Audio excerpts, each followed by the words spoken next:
আগরতলা মঠ চৌনি flowers ক্লাবের পক্ষ থেকে আসন্ন দুর্গাপূজাকে সামনে রেখে এক সাংবাদিক সম্মেলনে করা হয় এবং তার পাশাপাশি খুঁটি পুজোর আয়োজন করা হয়। সাংবাদিক সম্মেলনে ক্লাবের এক নেতৃত্ব জানান, এই বছরের পুজোর theme Vatican city. Vatican city হল ইতালি দেশের রোম শহরের মধ্যে পাঁচিল দিয়ে ঘেরা পৃথিবীর ক্ষুদ্রতম এবং স্বাধীন রাষ্ট্র, যে রাষ্ট্রের আয়তন 121 একর এবং জনসংখ্যা 823 জন। এটি একটি ক্ষুদ্রতম দেশ হলেও এটির স্থাপত্য ও ভাস্কর শিল্পে এক পরিপূর্ণ দেশ। তাছাড়া পৃথিবীর ক্ষুদ্রতম রেল, ডাক, চিকিৎসা ও রেডিও পরিষেবা এখানে পাওয়া যায়।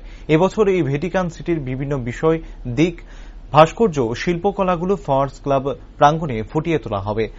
আর এই ভাস্কর্য ফুটিয়ে তুলবে নবদ্বীপের সাধক ডেকোরেটরের 15 জন শিল্পী। তাছাড়াও স্থানীয় আরো 10 জন শিল্পী মিলে এই ভাস্কর্য ফুটিয়ে তুলবে। কাঠ, বাঁশ ও ফাইবার দিয়ে 70 ফুট উচ্চতা এই মণ্ডপ তৈরি করা হবে। আর প্রতিমা তৈরি করা হবে সেই ঐতিহ্যবাহী সাবিকিয়ানা রূপে।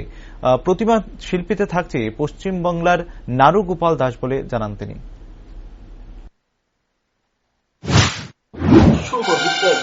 এবছরে আমাদের পুজোর থিম ভ্যাটিকান সিটি।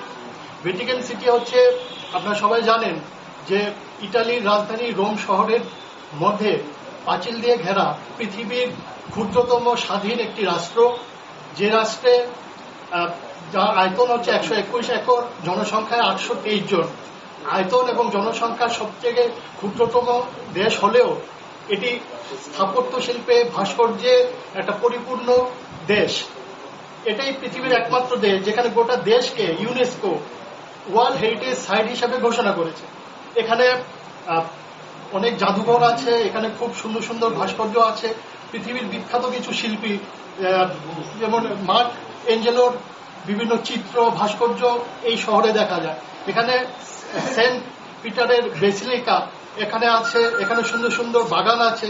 পৃথিবীর ক্ষুদ্রতম রেল পরিষেবা, পৃথিবীর ক্ষুদ্রতম ডাক পরিষেবা, টেলিভিশন, রেডিও ইত্যাদি বিষয় এখানে আছে।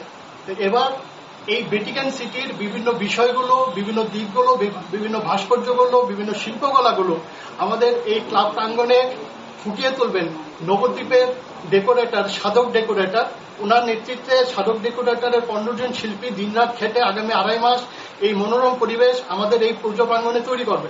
তাছাড়াও আমাদের স্থানীয় স্তরে আরো 10 জন শিল্পী ওনাদের সঙ্গে যুক্ত হবেন। মোট 25 জন শিল্পী এই আগামী 2.5 মাস খেটে ত্রিপুরার সাধারণ জনগণের কাছে, ত্রিপুরার মানুষের কাছে এই ভ্যাটিকান সিটির অপূর্ব রূপ তুলে ধরবেন। এই মণ্ডপের আমরা কাঠ, বাঁশ, ফাইবার ইত্যাদি বিষয় দিয়ে আমাদের এই 70 ফুট উচ্চতার এই মণ্ডপ তৈরি হবে। আমাদের মণ্ডপের সঙ্গে সামঞ্জস্য রেখেই আমাদের প্রতিমা তৈরি করছেন। আর প্রতিমাতে আমরা সাবিকিয়ানাতে বিশ্বাসী।